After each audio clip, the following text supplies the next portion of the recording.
Welcome back to ReadingBear. Today, we will take a look at some new Pori Wrench stories. And if you enjoyed my content, please don't forget to subscribe to my channel and post some bear emojis in the comments. Let's go! First one is titled, Managers Get Caught Stealing, I Get Them Fired and Get a Huge Raise. This happened a few years ago. When I was 16, I got my first job working for a franchise-owned pizza place. I worked there until I was 24. When I was 19, I received the shift leader and got a 0.30 raise. Our store was pretty slow, and we only had a handful of employees there, so I understood. One day, the franchise owner comes in when I'm running my shift to tell me I would be getting a new manager. The franchise owner gave me his personal number and said if I needed anything to call him if the new manager had any problems. So, the next day, I'm working my 10 a.m. to 12 a.m. shift, and the new manager comes in. We'll call him Stan. We talk a little more, and he asks why there isn't an assistant manager. I let him know we probably don't make enough to pay an assistant manager. He said he would worry about that, and he left. I jumped to the conclusion that he was going to make me the assistant. Wrong. I closed that night and had to come in at 4 p.m. the next day. When I did, Stan was there with a girl I've never seen before wearing one of our uniforms. He said it was his roommate, Wendy. She had never worked for a pizza place before, but she just lost her job. He hired her as the assistant manager and completely changed my schedule and severely cut my hours. Oh, and guess who had to train her? Yep. Before Stan and Kelly, I worked 10 a.m. to 12 a.m. 4 days a week, then 4 to close on 2 other days. Now I just had 4 p.m. to 12 a.m., 5 days a week. No more overtime. That severely hurt me financially, but I sucked it up. This place was pretty much in my backyard, and I loved my job before all this mess. The next couple of weeks are okay, except we are coming up short every night that I close, usually no more than $10, but that's a lot. And it was coming back on me because I'm the one who does the nightly inventory, paperwork, and deposits. I brought the shortage problem to Stan, and he told me if it kept happening, he would start taking it from my check. I had never stolen a penny from this place, and I felt pretty attacked. He says he wasn't accusing me, just letting me know what he would have to do. I said fine. Every day from now on when I close, I want to do a shift change. A shift change is basically counting down the drawers, which would help figure out where the shortages are coming from. He agrees. The very next day, I go in at 4 and start clocking in and all that fun stuff before Wendy leaves. I look at the order screen for the day to see how well we did for lunch, money-wise, and I notice something. It said at 12 a.m., a customer, just happened to be one of my regulars, called and ordered 10 pizzas for pickup. It said the order was cancelled. They had never cancelled before, so I was concerned. Quick side note, I feel like I was being more of a manager than both of mine put together. By the way, I was in the back office counting the drawers. Wendy was covering the front. I pick up the phone and call the customer from earlier. I didn't ask why he cancelled. I asked how his experience was today since we had a new manager. He said it was fine except she needed to learn how to work the credit card machine. Apparently she told him she could only take cash. He said he left, went to the ATM, and came back and paid $80 in cash for the pizzas. He said other than that, everything was fine. I asked to confirm, and he said he most definitely didn't cancel. So, here's one possibility. The credit card machine did go down, and she could only accept cash, so she cancelled the order in the computer until he came back and paid, and she just forgot to ring it up again. That would be harmless. Instead, I think she's stealing. I knew if I went to Stan, he wouldn't do anything about it, so I call our franchise owner, Eric. I ask his opinion, and he said he thinks I'm right. So, he tells me what to do. First, I wasn't allowed to say a word about it to Stan or Wendy. He said let Wendy leave and finish out the day as usual. He said if she's not stealing, you will come up 80 over at the end of the night. If she's stealing, we should break even. I finished counting. We were $1 short. The next day is when the magic happens. I go in at 4 as usual. Wendy is there waiting for Stan to pick her up. Then Eric walks in. He tells her to follow her to the office and tells me to send Stan back when he gets here. Stan comes in and asks why Eric is there. I shrug and tell him he's wanted in the office. Maybe 20 minutes later, Stan walks out, brushes past me, and gets in his car. Wendy comes out next and tells me she hopes I'm happy. Eric hadn't come out of the office yet, so I went back there to talk to him.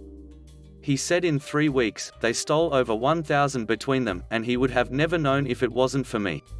He then says, "Oh, you're the new assistant manager. I'm gonna give you $13 an hour, and we will consider more after a preliminary period." $13 an hour, I was making $8.50 before this. I stayed a few more years after this and left to do the mum thing. I actually miss it sometimes. Wendy and Stan Facebook stalked me for a couple of months after. It was pretty hilarious. Next one is titled, "Break off our engagement because I have cancer. I'll leave you destitute." I guess she doesn't believe in, for better or for worse. This has been 4 years ago, so the sting is gone, and my revenge has been had. We dated for 4 years and had what I thought was a great relationship. We were both well-established professionals who both owned homes in the same neighborhood and both with daughters in the home. Her daughter was 11, and mine was 16 when we met. We had actually planned to get married, build a house, and raise the two together. We planned to get the house built because she had recently been diagnosed with a neurological disease that would eventually put her in a wheelchair and needed something ADA-friendly. During the planning stages, I began doing landscape and construction projects on her home to increase the resale value. All in, I invested roughly $30,000 USD into the home, running everything through my side construction business for tax, permitting, and resale purposes. We had a contract that payment would be made upon the sale of the home. I produced invoices for each and every project but never pushed for payment because of the prior agreement. Fast forward 6 months, we're looking at property to develop and finalizing drawings on the home when I began feeling ill. I couldn't eat, constantly vomiting, and passing blood. I began noticing that my abdomen looked swollen, which was odd because we were both very clean eaters and were at the gym every day. So, I went to the doctor and began having tests done. During this time, she began having small cognitive issues, and the stress of her current position was exacerbating her condition, so she took a $20,000 per annum cut in pay along with a lesser position inside the company.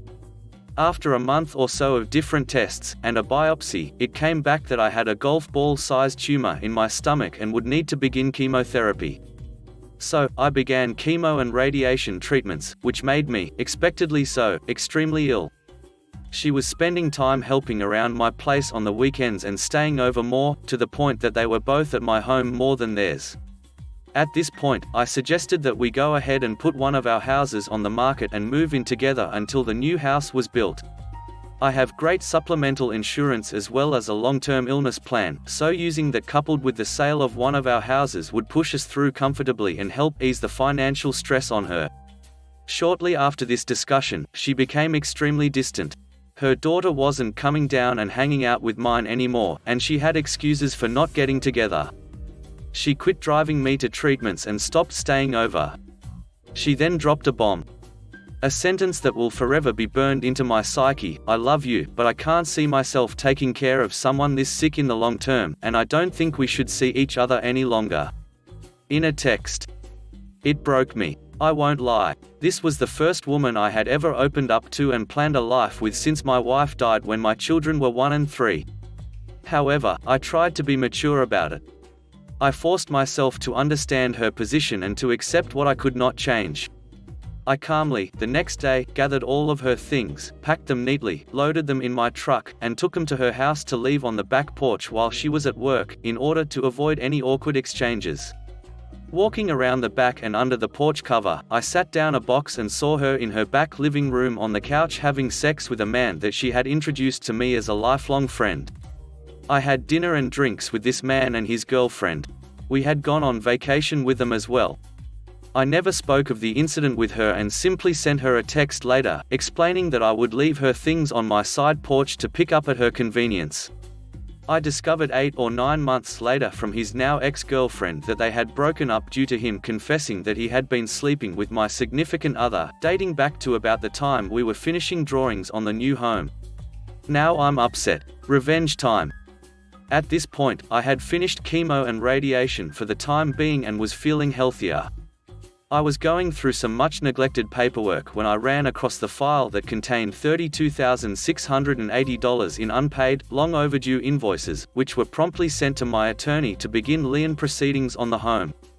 It turns out that I couldn't have done this a moment too soon because she was set to put her house on the market. Coupled with interest over the course of what was then 19 months overdue, the invoices were hefty. That, along with the agreement of settling them when the house was sold and attorney fees, left her with roughly $10,000 after the sale of the home and settling her current mortgage. She promptly had to back out of the purchase of another home and moved in with her oldest daughter, son-in-law, and 2 grandchildren. She also had to leave her job and begin receiving disability. I ran into her a little over a year ago, and she looked as if she had aged 20 years and was in the wheelchair we had talked about. We chatted cordially but briefly, and I excused myself and went on with my day. A few days later, her younger daughter called me and spoke of my running into her mum and asked if we could hang out sometime. I gave a vague answer, thanked her for calling and again, went on with my day. The ex then called me a week or so later and began apologizing for leaving me as she did. Again, cordial but short, I thanked her for calling and hung up. She began texting and this went on for several weeks until once she asked if I could ever see us rekindling what we had, to which I replied, "I can't see myself taking care of someone so sick in the long term. Remember the box on your back porch? Did you think that lifelong friend brought that over to you from my house? Good luck to you. Goodbye." Next one is titled, "Fire Me with Questionable Ethics? Your career is now trash." Many years ago, I accepted a job in an industry I was trying to break into for many years before. This was my first professional job, and I was still pretty naive on the business dynamics, meaning I didn't play the way they wanted me to. For many of the people I worked with, this was fine. My boss, Nina, was something else. I learned pretty quickly to just go with the flow and remain under her radar. This worked for a time before I couldn't handle it anymore. I'll get to that shortly. Nina prided herself on getting things handled when nobody else can. This was likely because of how relentless she was. She believed she was friends with everybody, but I think most people were doing exactly like I was, trying to keep her happy, so she didn't get worse. One such event was the placement of a new temporary only in the fact that the company did not want to build a new structure building. There were many questions raised about the legality of the placement, but Nina worked her magic, and the building was placed right where she wanted it. This was ideal for her since she could pick the office with the best view. Keep in mind that this trailer was maybe 2 steps above a festival porta potty. The way she spoke about it, you'd think she was describing the Sistine Chapel. As time went on, I learned why this placement was so important to her. Her husband's company was contracted to perform the work. Ethics be damned. This did not sit well with me, and I started noticing a trend in her contractor preferences. It always leaned towards those that used her husband's company. I tried to address this with her personally, which would only result in her using her experience to teach me that there are many aspects I do not understand for selecting contractors. I tried to bring this to the attention of people that could do something about it, but they all seemed to fear her as well. This facility has a lot of safety rules, and for good reason, with the number of hazards around. However, people had a habit of assuming a rule for a specific location of the facility applied to the entire facility. One being facial hair. Specific areas required respirators, so facial hair was not allowed. I did not work in any of those areas, nor anywhere remotely close to them. I still shaved regularly, but I wanted a bit of growth for my wedding. Months prior, I asked Nina if it was okay to grow it out for a month prior, and she agreed. We discussed it every 1 to 2 weeks until that month prior. The first Monday, I showed up with a week's worth of growth. She lost her mind and began screaming at me. I stood up for myself without getting angry, and she continued to scream at me. Eventually, I relented and tried to defuse the situation. While I was able to get the safety department to approve my beard, I still received a message that I was youthfully defiant from my boss. From that point forward, all conversations were strictly professional from me, little, no emotion, to the point, nothing personal. For the following months, Nina became much more critical of my work. Directions she sent me in email and either matched or exceeded her requirements were immediately rejected, and I had to recreate them with a new set of requirements. Literally, math became a point of contention. Nothing complex, either. Basic arithmetic was scrutinized to the point that I had to explain, and this is not a joke, 8 + 1 = 9. My days were obviously numbered. Earlier this year, I was rushed to the hospital for a possible heart attack. I'm in my early 30s, by the way. Ultimately, it was determined to be because of major work stress and my diet, since I was forbidden from lunch in the end. After a few days in the hospital, my wife is given notification that I am being fired. To this day, I have not been given a reason for being fired. The problem for my, now former, boss is that I have plenty of free time now. The first part started when my coworkers began reaching out to see how my health was, and I'd subtly mention being fired. If they asked, I'd give as much detail without seeming malicious. This information started spreading quickly, and people began to put their walls around Nina. Evidently, I had built a decent relationship with my peers. My next step was to call the corporate ethics hotline and leave an anonymous message about her blatant conflicts of interest with applicable project names and rough dates, making sure to mention her husband and his company by name. The first sign that this call was effective came 2 weeks later when I learned that her Sistine Chapel had been condemned for being placed on a fault line and had to be vacated immediately. She was forced into a basement office with 2 other people. The good news for her is that she doesn't have to spend much time in that new office, though. She is spending more than 50% of her time in a remote location in Alaska that requires, at minimum, 2 days of travel one way. Additionally, she has been denied a replacement for me. This means she must perform all duties I did on top of her normal tasks. Not a great deal when you're salaried. In the end, she has alienated herself and is receiving no support. She travels mostly on her own time and spends more time in an airport working than in her office. Meanwhile, I have accepted a great job that has significantly reduced my blood pressure. The last 5 years before retirement are going to be rough. I didn't do much, but isn't the best revenge to live your best life? Last one is titled, Cheat on Me? I'll ruin the wiring on your new scooter. How dare she ask him to fix her scooter after she cheated on him and completely shattered his heart. A brief description of me at the time when this happened: I was 18, I had been working my first real job for about a year or so and had bought my first motorbike. This is important, but we'll get back to that later.